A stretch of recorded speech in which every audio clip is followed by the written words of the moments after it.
Donc salut les gars, j'espère que vous allez bien, surtout pour une toute nouvelle vidéo les amis, l'analyse du match entre Nottingham Forest et Liverpool. Et donc on y va sans plus tarder.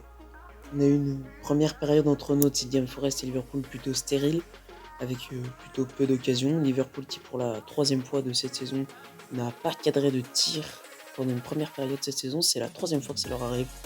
Liverpool a donc eu beaucoup de mal dans cette première période face à un Nottingham Forest qui n'a pas déçu du tout, qui n'a pas du tout refusé le jeu, qui a pu avoir des bonnes séquences de possession et qui a fait peur à Liverpool sur certaines de ces occasions. Je vais dessiner un top et un flop pour chacune des deux équipes. Pour le flop, malheureusement, je suis obligé de l'énumérer aujourd'hui. Bradley qui n'a pas été très bon, il n'a pas très bien pris son couloir. Il n'a pas été en tout cas autant explosif qu'il l'a fait face à Chelsea. Il n'a pas été très bon ce soir, en tout cas offensivement, même si défensivement, ça a été plutôt bon pour Bradley. Et pour le top, McAllister, qui a livré une performance très complète avec des très belles passes dans le dos de la défense. C'est d'ailleurs lui, sur la passe D sur Darwin Nunez, il a fait un match incroyable. Il trouve des passes absolument incroyables et c'est un excellent joueur, l'Argentin, l'ancien de Brighton. Et donc pour Nottingham Forest, dans les flops, je vais donc mettre Divock Origi, l'ancien de Liverpool, la légende de Liverpool, qui n'a pas du tout assuré offensivement. Nuno Espirito Santos a tenté de le mettre titulaire pour cette opposition face à Liverpool, mais ça n'a pas du tout réussi à Nottingham Forest, même s'il a pu créer quelques occasions qui n'ont absolument pas abouti. Il a été en tout cas moins bon que Awoniyi, qui est rentré à sa place et qui a fait parler sa puissance face à Virgil van Dijk et Konaté, et qui a été vraiment très bon. Et du coup, pour le top, Matt Sales, le gardien de Nottingham Forest. D'ailleurs, pourquoi est-ce qu'ils ont autant de gardiens? Je me demande toujours. Qui a donc été le gardien, l'ancien gardien du coup de Strasbourg, qui est donc a été transféré cet hiver à Nottingham Forest et qui a fait un très bon match.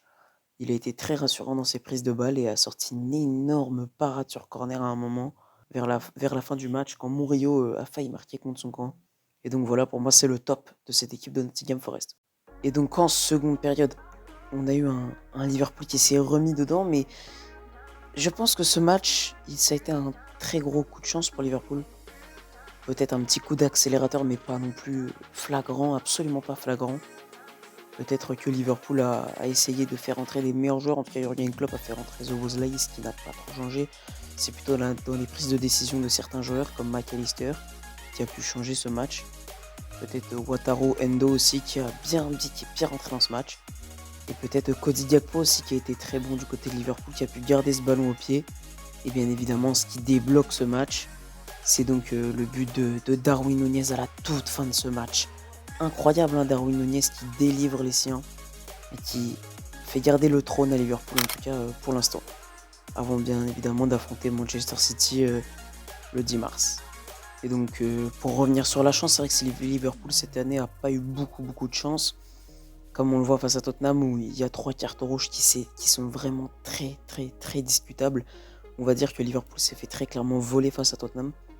Je trouve que très clairement Nottingham Forest m'a plus impressionné que Tottenham lors de cette opposition tout à l'heure. Après il faut dire que Liverpool n'avait pas tous les joueurs aussi pour aller affronter cette équipe de Nottingham Forest. Ce qui a peut-être rendu la tâche un peu plus facile à Nottingham Forest. Mais en tout cas ça ne change pas le fait que Liverpool cette année est vraiment, on va dire, défavorisé par les arbitres. Et surtout sur ce match face à Tottenham qui avait été vraiment flagrant. Les décisions arbitrales avaient vraiment été horribles, on va dire. Ce qui a donc fait voler ce match. Et Liverpool s'est donc fait voler ce match par Tottenham. Mais donc Liverpool joue sa saison face à Manchester City. On se retrouvera sûrement pour un débrief le 10 mars. Ou alors sur une vidéo avant sur les questions que vous m'avez posées sur Instagram. Je pense qu'on se retrouvera dans 2-3 semaines peut-être pour cette vidéo. En tout cas, je vous souhaite une bonne semaine et de bonnes vacances.